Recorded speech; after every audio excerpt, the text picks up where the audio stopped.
Big Boss చూస్తున్నారా? Bigg Boss ఎక్కడ చూసినా బిగ్ బాస్ ఉంది. లాస్ట్ పీరియడ్ చూసుకున్నారే, కొట్టుకున్నారు, చంపుకున్నారు, ఇంకేవేవో అన్ని దూషాలు అనుబంధాలు అవి జరిగిపోయాయి. ఇప్పుడు ఫ్యామిలీ వీక్, ప్రేమలు అనురాగాల ఆప్యాయతలు ఎప్పుడు లేనిది దియాల క్రయింగ్, అంటే అది లవ్ అనుకోండి, ప్రేమ అనుకోండి, అలా నడుస్తుంది అన్నమాట. చాలా బాధాకరం చూసుకుంటే. నాకు కూడా ఇచ్చా. సో ఫ్యామిలీ వీక్ లో మీకు ఏ ఫ్యామిలీ బాగా నచ్చింది? ఇమ్మాలన్నా ఫస్ట్ ఇమ్మాలన్నా ఎక్కడికి వెళ్ళినా ఒక కింద స్థాయి అన్న ఇమ్మాలని చూస్తేనే అదొక నల్ల బంగారం. మాకు ప్రేమ, అది లవ్ అనుకోండి, ప్రేమ అనుకోండి, ఇమ్మాలన్న లవ్.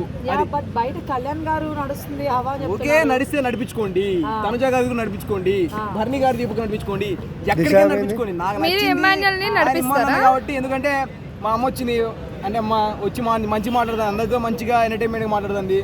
చేయమాక నాన్న, అది నాన్న, ఇది అని చెప్తుంది. దాని తర్వాత ఇమ్మాల తమ్ముడు వచ్చాడు, ఆయన మంచిగా మాట్లాడి ఓకే ఫైన్. మరి దాని తర్వాత మన కమెడియన్ వచ్చాడు అవినాష్, ఓకే ఫైన్, నాకు బాగా నచ్చింది, గుడ్. కాదు అంటే ఇప్పుడు నామినేషన్స్ వేసుకున్నారు కదా, సో దానిపై మీ అభిప్రాయం? కొట్టుకోండి, 2 రోజులు ఉంది, ఇంకా వేసుకోండి, ఏమైనా చేసుకోండి. అక్కడ కావాల్సిన జనాలకి ఎంటర్టైన్మెంట్ అనమాట. అంటే 2 వారాలు చాలా ఎంతగానో బాధపడుతున్నారు. కొట్టుకుండేట్లేవే ప్రేమలు ఎర్రా కొట్టుకుంటారా ఎక్కడికి వెళ్ళారు అని చెప్పి ఎక్కడికి వెళ్ళారన్నమాట. ఉన్నారు, లోపల ఉన్నారు, కొట్టుకుంటారు 2 రోజులు. చూడండి నామినేషన్ ఇంకా టైం లేదు కదా, సమయం ఆసనం అవుతుంది బిగ్ బాస్ కి. సుమన్ శెట్టి గారు తనుజ గారిని నామినేట్ చేయడం అది మీకు ఎలా అనిపిస్తుంది?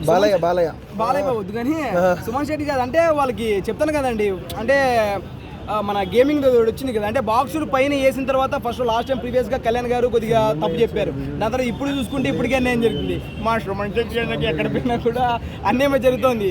అంటే ఏంటి మీకు సుమన్ శెట్టి గారు అంటే కమెడీ లాగా పడుతుందా? ఒక్కసారి ఫైర్ అయితే చూపిస్తానమాట, చూపించారు కదా ఆల్రెడీ. మరి ఇప్పుడు తనుజ గారు ఆయనకి హెల్ప్ చేసింది పైకి వెళ్ళి చూసుకోమని, దానికి అర్థం సెట్ చేయమని కదా. పైకి వెళ్ళి చూసుకోమని లేదండి, ఓకే అయిపోయింది ఎక్కువ అని చెప్తాను. చూసుకోమని కదా బ్రో. మరి ఓకే అక్క నువ్వు చెప్పినట్టే మాట్లాడదాం, okay fine, I will understand what you say.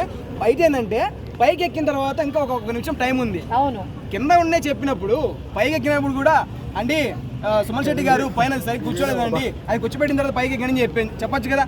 Tanuja Ritu Chowdary పైకి ఎక్కేదాకా ఆమె అలాగే ఉంది, అంటే ఈ గెలిచినట్టు ఆమె డిక్లేర్ అయిపోయింది మైండ్ లో. సో అప్పుడు మీరు అన్న పాయింట్ లో తీసుకుందాం మనం, సంచాలక్గా తను ఏ మాత్రం సుమన్ శెట్టి గారు సపోర్ట్ చేసినా పెద్ద ఏదో అవుతుంది కదండి నాగార్జున గారి దగ్గర, బయట జనాల దగ్గర.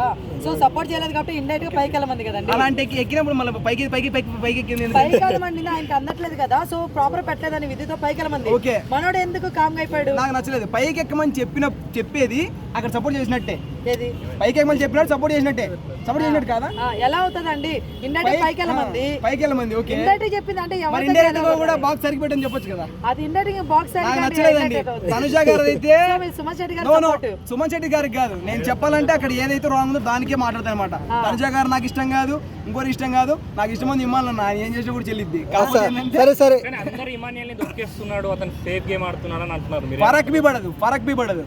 ఎవరైనా సరే యాక్టరో కమీడియనో ఇంకోటి ఏమైనా మాట్లాడుకోండి, ఏం చెల్లదనమాట. అందరి దగ్గర దమ్ము ఉంది, till end of the day cup తీసుకొని వస్తాడు అంతే. మిగతా